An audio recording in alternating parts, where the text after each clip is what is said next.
It was supposed to be an ordinary night. Just me, the tracks, and the steady rhythm of steel wheels slicing through the dark.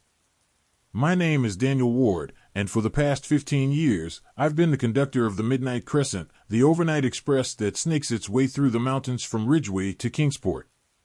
I've seen my share of oddities on this train, runaway lovers, dodgy drunks, and the occasional smuggler who thought he could outsmart the railway. But nothing could have prepared me for the night it all went to hell. The train was about halfway through its route, plunging through a stretch of thick forest with no cell signal and no towns for miles. It was the dead of winter, and a storm was building outside, howling against the windows like a hungry wolf. The passengers were scattered across the compartments, most of them dozing or buried in books, their faces illuminated by the soft, flickering light of the overhead lamps. I was doing my rounds, checking tickets and making small talk. It was a routine I could do blindfolded, but that night, something felt off. I couldn't put my finger on it. Maybe it was the way the air seemed heavier than usual or the nervous glances exchanged by a few of the passengers. I told myself I was being paranoid and kept moving. It wasn't until I reached the first-class carriage that everything unraveled. The door to cabin 1A was ajar, which was unusual for a first-class passenger. Those folks usually valued their privacy. I knocked once. "Ticket check, sir or ma'am." No response. I knocked again, pushing the door open a little farther. The sight stopped me cold. A man was slumped over in his seat, his head tilted at an unnatural angle. Blood had soaked the front of his crisp white shirt, spreading out in a dark, ominous bloom. His eyes were wide open, frozen in a look of surprise, or maybe fear. A silver letter opener protruded from his chest, catching the dim light like a shard of ice. My breath caught in my throat. For a moment, I couldn't move. Murder wasn't something that happened on the Midnight Crescent. Hell, murder wasn't something that happened in Ridgeway, period. My first instinct was to call for help, but the realization hit me like a freight train. There was no help. Not out here, not in the middle of nowhere with the storm raging and the nearest town hours away. It was just me, the passengers, and a corpse. I stepped back into the hallway, shutting the door to 1A behind me. My heart was hammering in my chest, but I forced myself to think. Panic wouldn't solve this. I needed a plan. First, I had to secure the scene.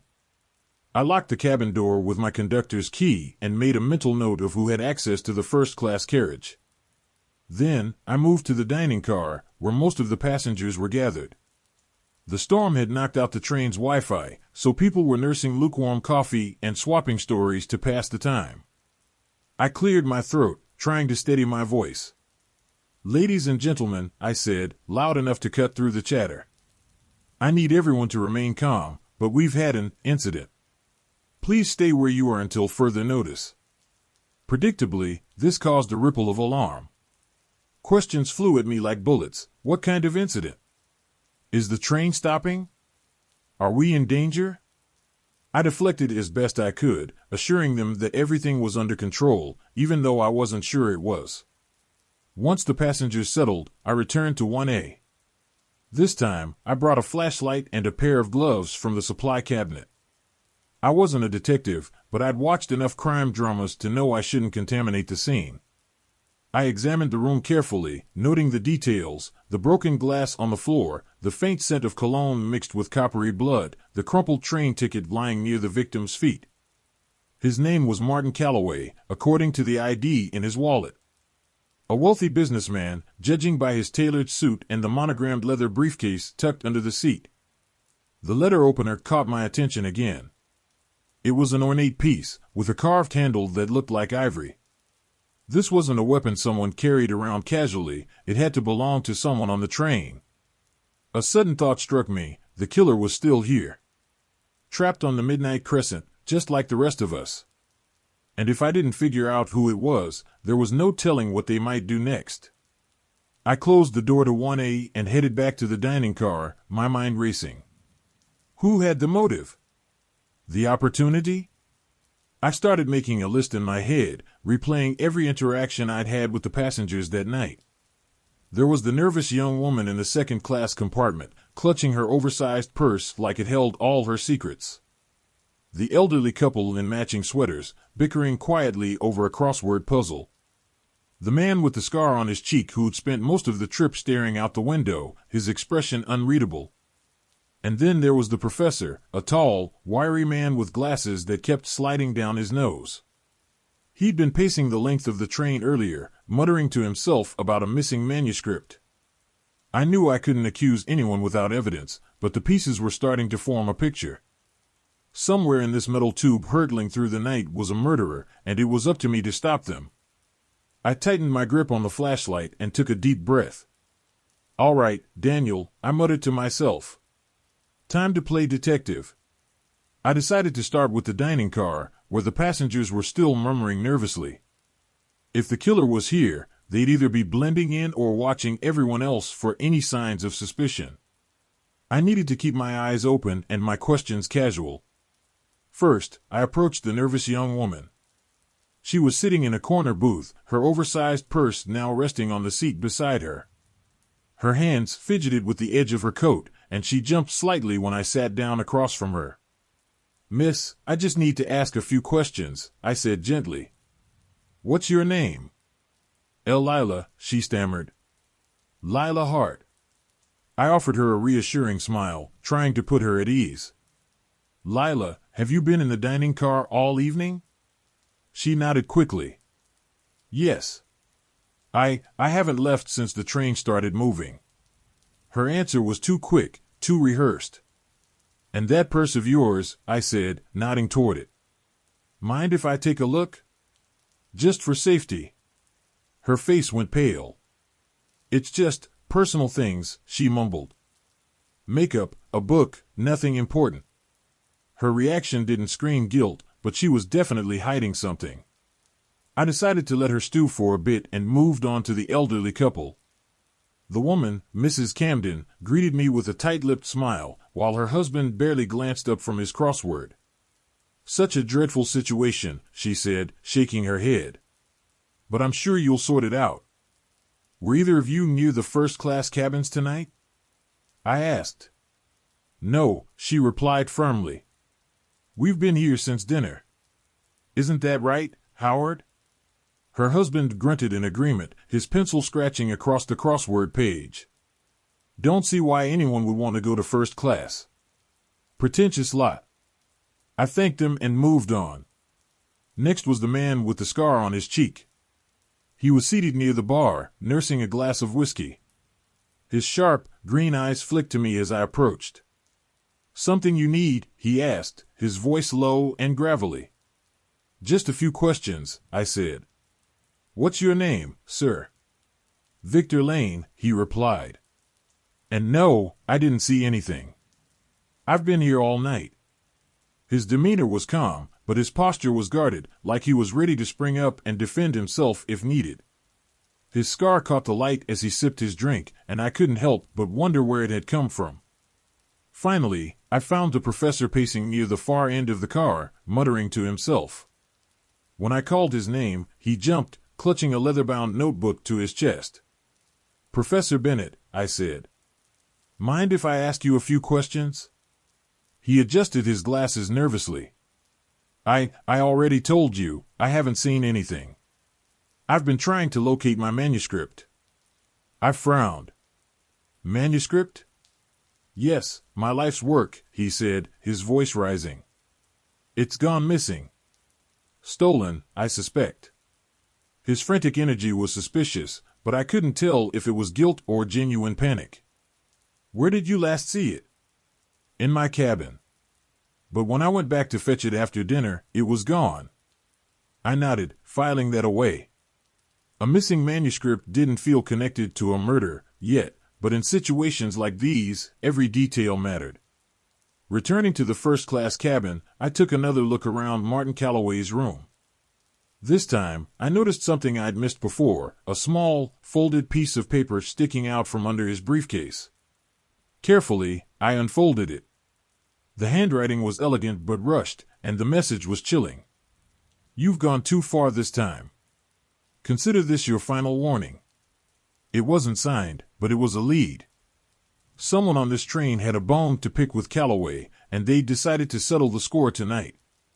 I stepped back into the hallway, my pulse quickening.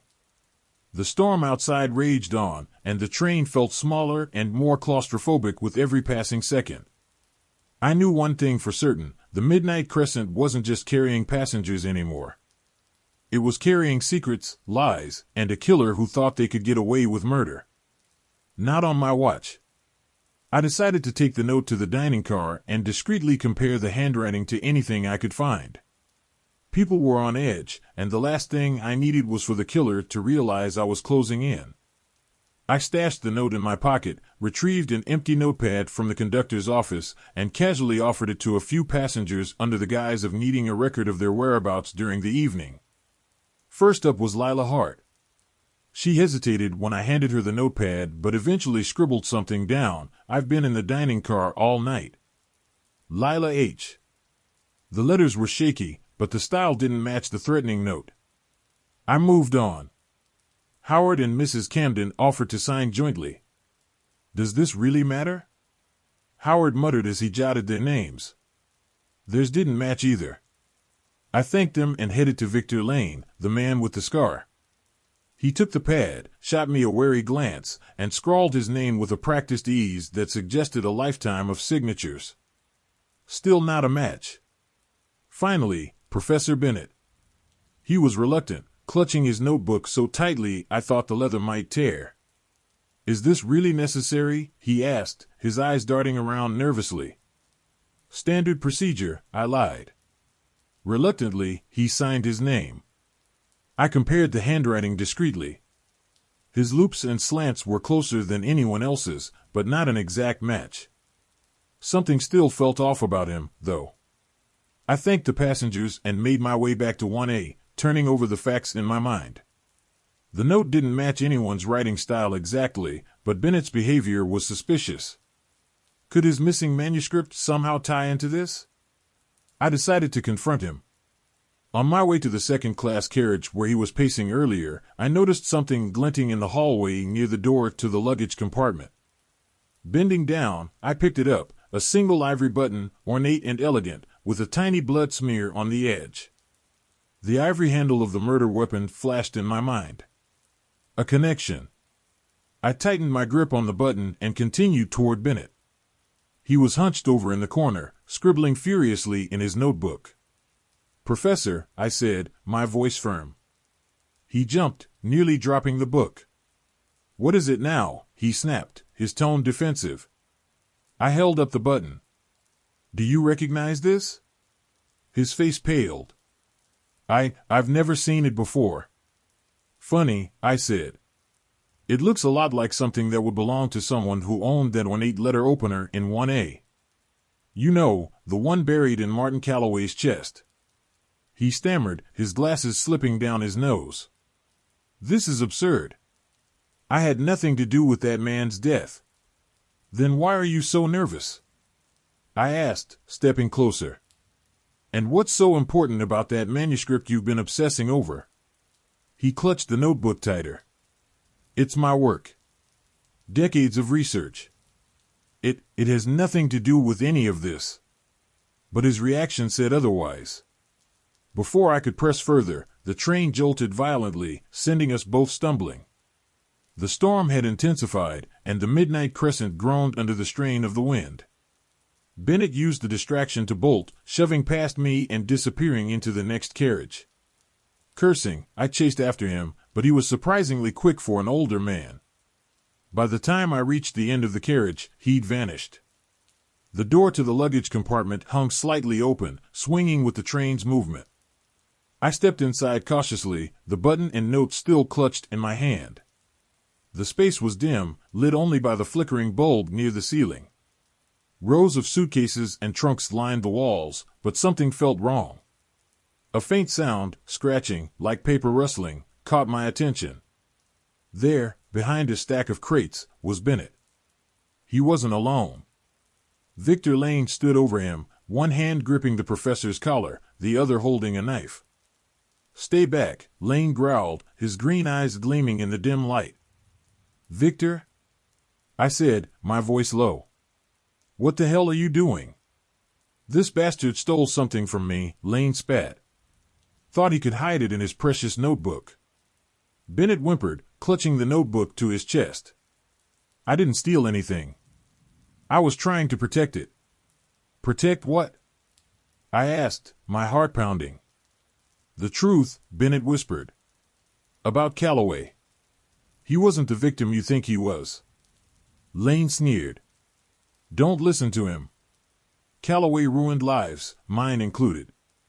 This self-righteous fool thinks he can play hero. Enough. I snapped. Lane, drop the knife. Bennett, hand over the notebook. For a tense moment, neither moved. Then Lane let out a low growl and released Bennett, tossing the knife to the ground. Bennett shakily handed me the notebook. I flipped through it, the pages filled with dense writing and diagrams. But one name kept appearing over and over, Calloway Industries. What is this? I demanded. Evidence, Bennett said, his voice trembling. Calloway was laundering money for criminals. I found out and confronted him. That's why I wrote the note, to warn him to come clean. But I swear, I didn't kill him. Then who did? I asked, my eyes narrowing. Lane spoke up, his voice cold. He's lying. That note wasn't a warning, it was a threat. Bennett killed Calloway to stop him from exposing his own dirty secrets. The pieces clicked into place, but something still didn't add up. The button, the note, the missing manuscript, it was all connected, but the killer's identity remained just out of reach. And then I noticed it. A faint smear of ink on Lane's sleeve, the same color as the ink on the threatening note. The truth hit me like a freight train. It was you, I said, my voice barely above a whisper. Lane froze. You wrote the note, I continued. You killed Calloway, didn't you? You wanted revenge for what he did to you, but you couldn't risk anyone finding out. So you tried to frame Bennett. Lane's expression darkened. You don't know what you're talking about. But I did. The evidence was all there. And as the midnight crescent hurtled through the storm, I knew it was only a matter of time before Lane faced justice.